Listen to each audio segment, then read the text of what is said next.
if I didn't do this for the video and think the spinach slicing sounds nice, then I wouldn't bother slicing the spinach.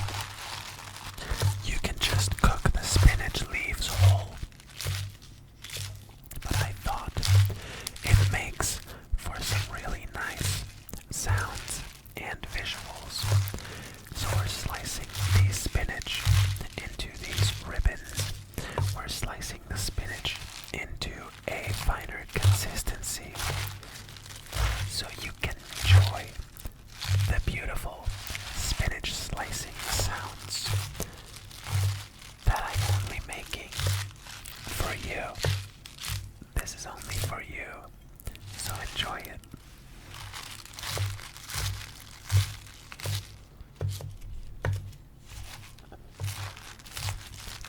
You obviously have to cook down the spinach, otherwise there's gonna be a whole lot of moisture inside of your börek, and we don't want that.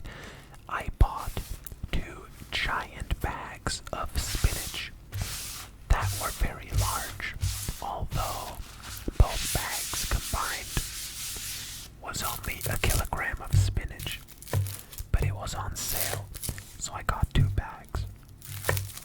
Next up, I am slicing two whole white onions, or yellow onions, and peeling off the outer layer of skin. I am peeling off the outer layer of skin off of this yellow onion and off of this yellow onion, and throwing away the onion skins and wiping the cutting board clean. Wiping it clean before making incisions into the onion, into all 4 halves of these 2 onions. We are making incisions so we can then dice the onion better. So we can then more easily dice these 4 onion halves of these 2 onions. So what I'm doing now is just using my knife to dice these beautiful onion halves, so we don't have huge pieces of onion inside of our börek filling. I do prefer more tinier pieces of onion mixed into the spinach, because the spinach is gonna shrink a lot and the onion tends to not shrink as much as the spinach, or at least it takes a lot longer to shrink.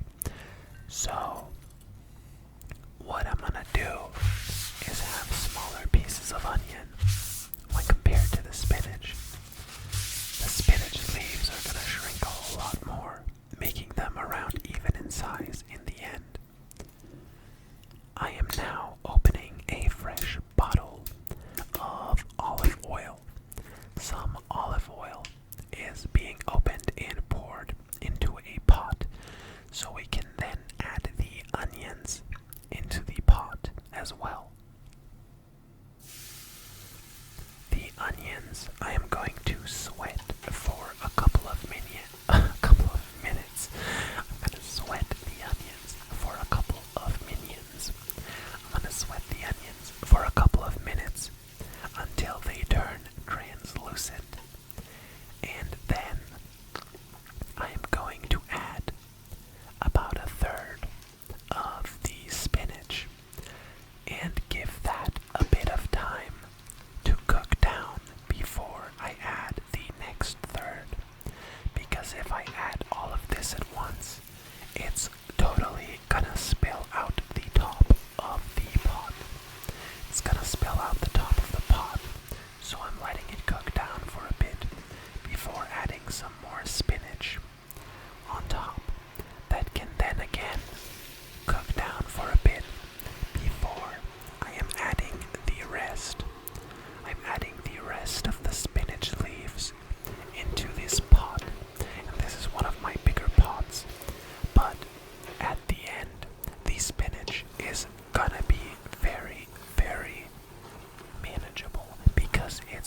gonna shrink so much, and we're letting most of that moisture evaporate.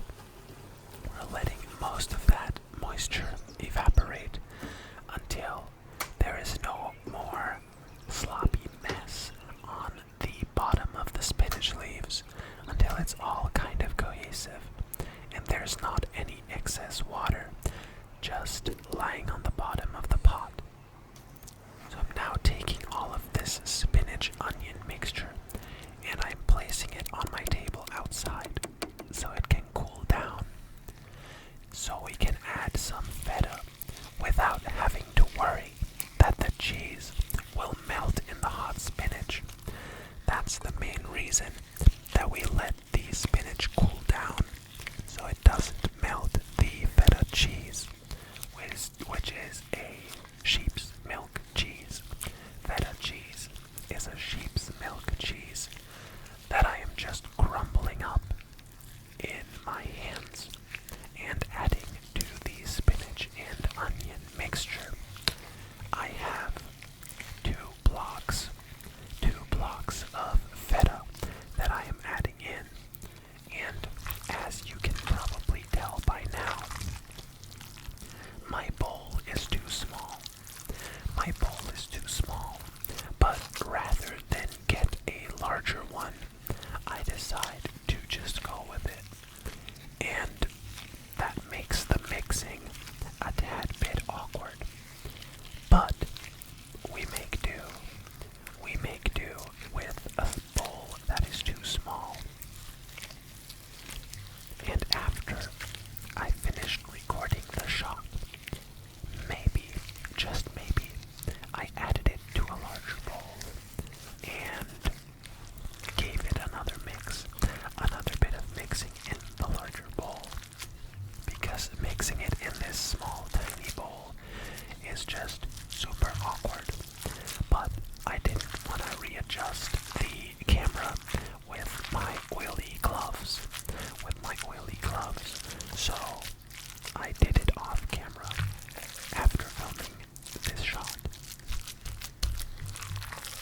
Alrighty, that looks almost incorporated. So we are going to taste it and add a bit of salt. Because it needs a bit of salt. And then we're gonna give that another mix. And we are now making the sauce that the phyllo dough will get brushed with.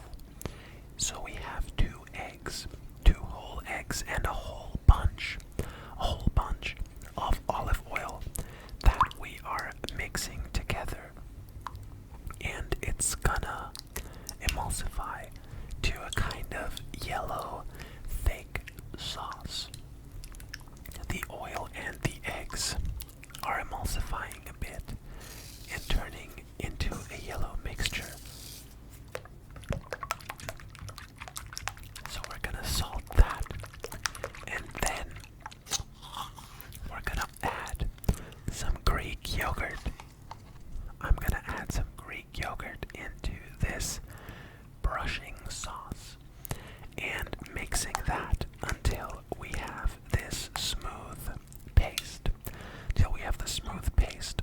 I felt it was a bit thick, so I added some more olive oil to thin it out a bit, to thin the mixture out. It is now a tad bit more liquid. And I am grabbing my wooden cutting board, but it's like a dough board, my wooden dough board, and placing the phyllo dough on top. Sadly, there's a bunch of holes in it, and it's quite crumbly. I wish it were fresher and not crumble as much, but we have to make do with what we have. So I am adding a quite generous amount of our filling onto this phyllo dough sheet, because, to be quite frank, I just had a lot of filling. Usually you could probably use about half, because the end product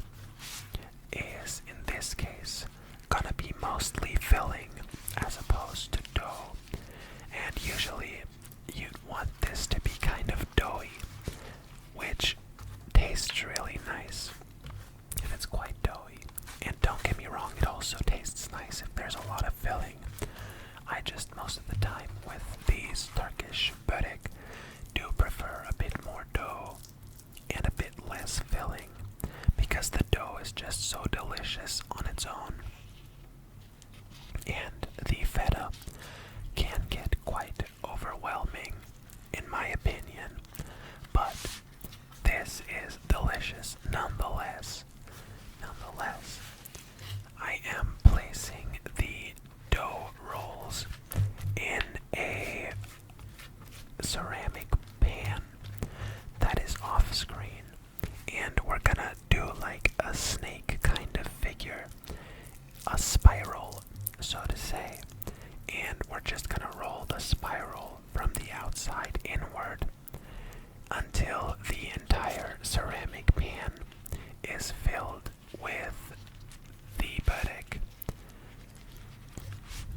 So I am now rolling up these sheets of dough after brushing them generously with our egg, olive oil, and Greek yogurt mixture. That is gonna help cook the dough as well as make it crispy and provide a bit of moisture for the dough so it doesn't dry out as much. After having placed another generous amount of filling, we continue to roll up this phyllo dough, and this piece is being particularly stubborn because there's a lot of tears in the dough. So sadly, it rips apart, and I have 3 smaller pieces. I ended up using 2 pans for this amount of dough and filling, and you'll see them in a bit. But this is quite a bit of börek, so I'm sure if you made this, it would be around 5 to 6 portions. Of börek, which is fine because I ate it over the course of 2 days, and I also gave my lovely girlfriend a piece of börek as well. Looks like we are now at the final piece that we can add to these pans. And now, with whatever is left of the egg, olive oil, and yogurt mixture, we just brush the top of the börek. So it can get some color and be nice and crispy. After that, we're going to be adding some sesame seed to it and baking it at 180 degrees Celsius for about 30 minutes. But once it reaches a nice golden color, you can take it out and then let it cool down for a bit before indulging. Anyways, we are now wrapping this pan of börek because I am going to be eating it the day after. And this I'm going to put in the oven. Looks nice and golden. Anyways, I hope you enjoyed this video. I hope it brought you some relaxation.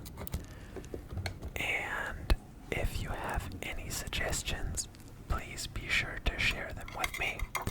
And if you like the video, consider dropping me a like or subscribe.